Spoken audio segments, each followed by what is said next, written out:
অনেক ছেলেই ভাবেন মেয়েরা নাকি খুব জটিল। আসলে ব্যাপারটা এতটা জটিল নয়, বরং সহজভাবে বললে কিছু নির্দিষ্ট মানসিক দুর্বলতা যেসব ছেলেদের মধ্যে থাকে সেই ছেলেদেরকেই মেয়েরা খুব সহজে ম্যানিপুলেট করতে পারে। কারণ এই দুর্বলতাগুলো মানুষের আচরণ, সিদ্ধান্ত, প্রয়োজন এবং আবেগকে নিয়ন্ত্রণ করে ফেলে।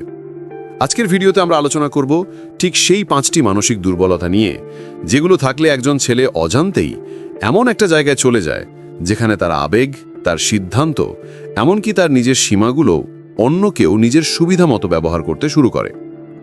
আর সবচেয়ে বড় কথা, এই দুর্বলতাগুলোর কারণে ছেলেরা বুঝতেও পারে না যে তারা আসলে ম্যানিপুলেট হচ্ছে। প্রথম দুর্বলতাটি হলো অতিরিক্ত ভ্যালিডেশনের প্রয়োজন। কিছু ছেলে আছে যারা সবসময় চায় যে তাকে কেউ প্রশংসা করুক, তার কাজকে কেউ বাহবা দিক, তাকে কেউ বিশেষ মনে করুক। এই ধরনের ছেলেরা যখন কোনো মেয়ের কাছ থেকে সামান্য প্রশংসাও পায়, তখনই তারা সেই মেয়ের প্রতি ইমোশনালি ডিপেন্ডেন্ট হয়ে পড়ে। মেয়েরা যদি চায় তাকে নিজের মতো করে চালাতে, তবে শুধু একটু মিষ্টি কথা, একটু প্রশংসা, আর ছেলেটি পুরোপুরি সাইকোলজিক্যালি অ্যাটাচড হয়ে যায়। ভ্যালিডেশন ডিপেন্ডেন্সি একজন পুরুষকে ব্লাইন্ড করে ফেলে, কারণ সে তখন সত্য মিথ্যা বিচার না করে শুধু সেই মানুষটাকেই গুরুত্ব দেয় যিনি তাকে প্রশংসা করেন। দ্বিতীয় দুর্বলতাটি হলো অতিরিক্ত গিল্ট প্রোন হওয়া। অর্থাৎ কিছু ছেলেরা খুব সহজেই গিল্ট ফিল করে এবং মনে করে যে সব ভুল বুঝি তাদেরই। মেয়েরা যখন দেখে কোনো ছেলে সহজেই আমি ভুল করেছি, হয়তো আমারই দোষ, বা আমি ঠিকমতো করতে পারিনি, এইভাবে নিজেকে দোষী ভাবছে, তখন সেই গিল্ট ব্যবহার করে তাকে কন্ট্রোল করা খুব সহজ হয়ে যায়। আপনি যদি সবসময় নিজেকে ভুল ভাবেন, তাহলে অন্য কেউ চাইলে আপনার ওপর দোষ চাপিয়ে দিয়ে নিজের সুবিধা নিতে পারে। গিল্ট একটি শক্তিশালী ইমোশনাল ট্রিগার, যা মানুষকে কম্পেলড করে, এবং ম্যানিপুলেটিভ মানুষরা এটি সবচেয়ে বেশি ব্যবহার করে। তৃতীয় দুর্বলতা হলো অতিরিক্ত ইমোশনাল অ্যাটাচমেন্ট।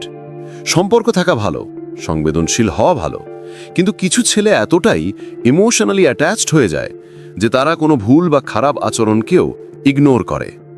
মেয়েরা যখন দেখে একটি ছেলে তার অনুভূতিকে নিজের হাতে তুলে দিয়েছে, তখনই ম্যানিপুলেশন সহজ হয়ে যায়।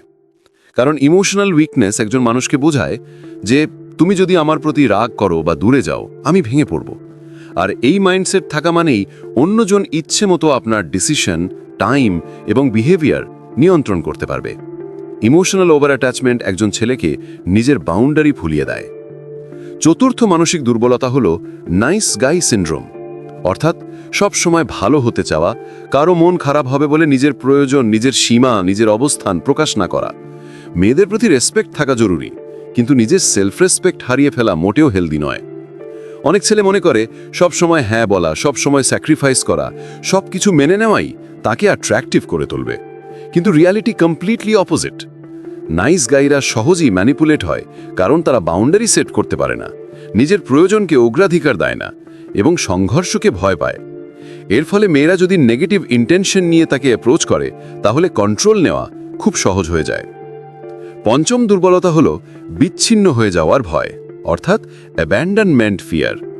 কিছু ছেলে মনে মনে এত ভয় পায় যে তাদেরকে যদি কেউ ছেড়ে চলে যায়, তবে তারা একা হয়ে যাবে, তাই তারা যে কোনো আপোষ করতে প্রস্তুত। ম্যানিপুলেটিভ মেয়েরা এই ভয় খুব ভালোভাবে বোঝে এবং এই ভয়কে ব্যবহার করে তাকে ইমোশনালি ব্ল্যাকমেল করে। তারা এমনভাবে ইঙ্গিত দেয় যে তুমি যদি তাদের কথা না শোনো বা তাদের মতো না চলো, তাহলে তারা দূরে চলে যাবে। আর এই ভয় ছেলেকে এমন কিছু কাজ করায় যেটা সে নিজের মানসিক স্বাস্থ্যের বিরুদ্ধে গিয়ে করে ফেলে। এই ধরনের ছেলে কখনো না বলতে পারে না, আর না বলতে না পারা ম্যানিপুলেশনের জন্য সবচেয়ে বড় সুযোগ। এই 5টি মানসিক দুর্বলতা একজন ছেলেকে এক্সটার্নালি নয়, ইন্টারনালি নিয়ন্ত্রণহীন করে দেয়। একজন পুরুষকে স্ট্রং বা উইক করে তার টাকা, চেহারা, গড়ন নয়, বরং তার মেন্টাল বাউন্ডারিজ, কনফিডেন্স এবং সেলফ অ্যাওয়ারনেস। তাই সম্পর্কের আগে বা সম্পর্কের ভিতরে নিজের মানসিক শক্তিকে জানাটা জরুরি।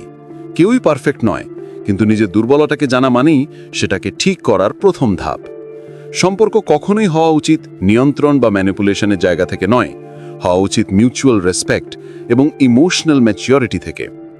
শেষ করার আগে একটা গুরুত্বপূর্ণ কথা, আপনি যদি এই দুর্বলতাগুলো নিজের মধ্যে খুঁজে পান, ভয় পাবেন না। অ্যাওয়ারনেস হলো পরিবর্তনের প্রথম ধাপ। নিজের বাউন্ডারি শক্ত করুন, সেলফ রেসপেক্ট বাড়ান এবং নিজের ইমোশনাল ভ্যালু অন্য কারো হাতে দিতে যাবেন না।